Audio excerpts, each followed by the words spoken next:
Fernando, Babo Kabale, kamusta kayo po? My name is Louie and welcome to Wearing Pampanga, where we help businesses promote their products and services to our Wearing Pampanga community.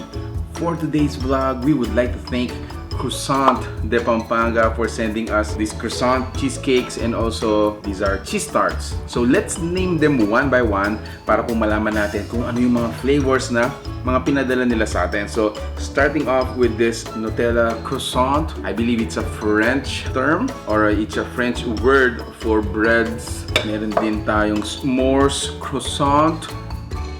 Ayan. And then meron din tayong, this is a peach croissant. Ayan. Probably I'm gonna, this is what I'm, eyeing for later on. And then sa mga cheese tarts naman natin, meron tayong, I think this is Hokkaido Cheese Tarts. And then meron din tayong Nutella Egg Tarts. There you go. And then on my left, meron tayong Hokkaido Blueberry Cheese Tarts. Wow, they look really, really delicious. And then lastly, meron tayong Portugese egg tarts for the box of tarts. And then in front of us in the middle, meron tayong burnt Basque cheesecakes. So these are originated from the land of Basque. These cheesecakes are, crustless.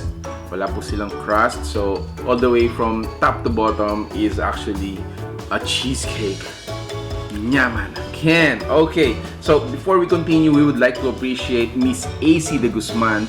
She is a 19-year-old entrepreneur, so siya po yung may pakana ng mga ganito. Before we taste test this, let's listen to her message, hearing from herself.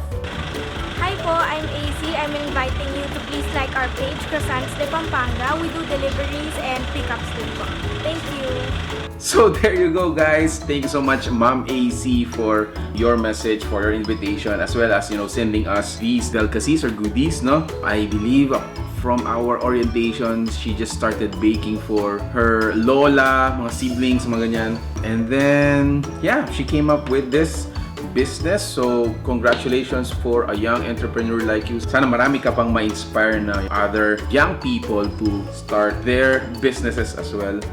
Speaking of starting, so let me partner our goodies with a hot chocolate. Okay, so let me start with this croissant. So this is a peach flavor. Check that out, guys. This is so heavenly. It's still, warm, no? All right, let's taste it.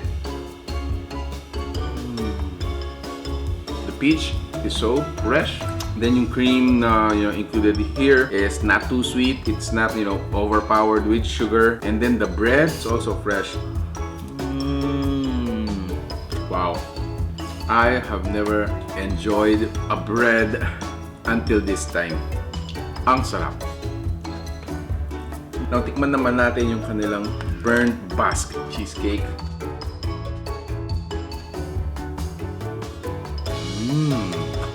Wow! Itong cheesecake naman natin na to, it's balanced yung sweetness and yung sourness ng cheesecake. And another thing na gusto ko dito is yung parang burnt taste, yung smoky aftertaste ng cheesecake. So moving on, I'm gonna taste this Nutella Egg Tarts. Oh, that is so heavenly. Grabe, ang sarap ng amoy.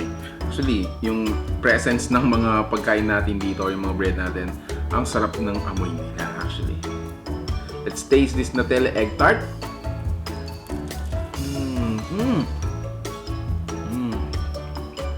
Wow!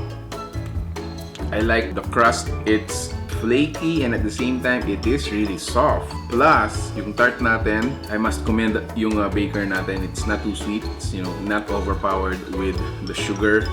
Plus yung Nutella natin, it adds more raw taste for our egg tart.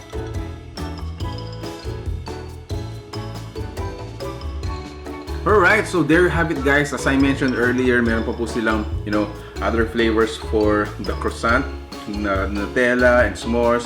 We also have other flavors for our tarts. Make sure to check out their fan page if you wanna, experience or try. Same as I did, I actually enjoyed Although I just, tried just 3 of the boxes na pinadala nila sa atin dito, it's still a great experience. Again, I have to commend our baker, Ma'am AC.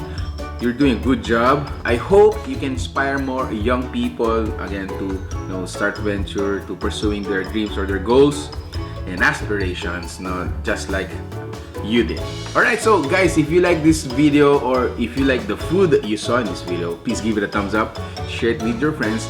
Any reactions coming from you guys will be highly appreciated. Give it a like, a heart. So it's up to you guys. Ang habilan ko lang po sa inyo, please stay safe. I hope to see you in the next video.